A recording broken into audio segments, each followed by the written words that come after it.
अधिकारियों के लिए अच्छी खबर है। प्रदेश की शिवराज सरकार ने अनुकंपा नियुक्ति पर बड़ा फैसला लिया है। राज्य सरकार ने 10 साल बाद अनुकंपा नियुक्ति के नियमों में बदलाव किया है, जिसके बाद सरकारी कर्मचारी की मौत के बाद उसकी विवाहित बेटी और बहू को भी अनुकंपा नौकरी मिल सकेगी। इस संबंध में सामान्य प्रशासन विभाग ने बाकायदा आदेश जारी कर दिए हैं। इससे पहले अनुकंपा नियुक्ति निर्देश 29 सितंबर 2014 के नियमों में अविवाहित बेटी और बहन को ही नियुक्ति की पात्रता थी।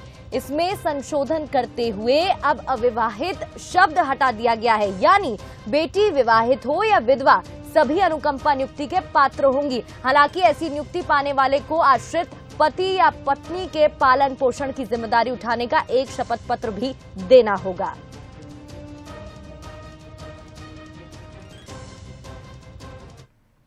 और चले इस खबर पर अधिक जानकारी लेंगे। संवाददाता सूरज शर्मा लाइव हमारे साथ जुड़ गए हैं। सूरज, बेटियों के लिए राहत भरी खबर है। इस नियुक्ति में क्या कुछ नियम होंगे, जानकारी दीजिए।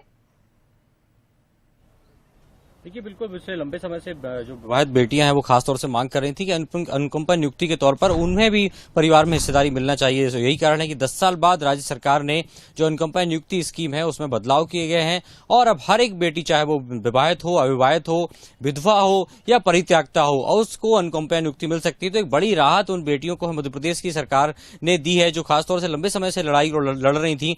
और कुछ दिन पहले हमने देखा था कि हाईकोर्ट के फैसले के बाद एक नियुक्ति जो जबलपुर की एक महिला है उसको मिली थी। उसके बाद सरकार ने इस पर विचार किया और लगातार मांगों को लेकर सरकार ने चाहा कि किस तरीके से अनुकंपा नियुक्ति में बदलाव किए जाए। और यही कारण है कि 10 साल बाद अब अनुकंपा नियुक्ति में बदलाव किए गए हैं। अब परिवार में माता पिता या बेटा, यानी जो परिवार के जो भी परिजन है उनकी सहमति के बाद बेटी को अनुकंपा नियुक्ति मिल सकती है, चाहे वो पिता की मृत्यु के बाद बेटी को नौकरी मिलना हो या माता की मृत्यु के बाद वो नियुक्ति बेटी को मिलना हो, चाहे उसकी शादी हुई हो या ना हुई हो, या विधवा हो या परित्यागता हो। तो हर एक कह सकते हैं परिवार में अनुकंपा नियुक्ति का पात्र जो है वो बेटियां भी हो चुकी हैं। खासतौर से सरकार की एक बड़ी राहत है, क्योंकि हाल ही में लाडली बहना योजना ने एक तरफ महिला सशक्तिकरण का संदेश दिया है, तो वही दूसरी तरफ अब जो बेटियां हैं वो अनुकंपा नियुक्ति के पात्र होंगी। तो वाकई सरकार की एक बड़ी राहत है उन बेटियों की जो लंबे समय से लड़ाई लड़ रही थी कि किस तरीके से उनके पिता के शांत होने के बाद या शादी दूसरे घर में होने के बाद कहीं ना कहीं जब अनुकंपा नियुक्ति की बारी आती है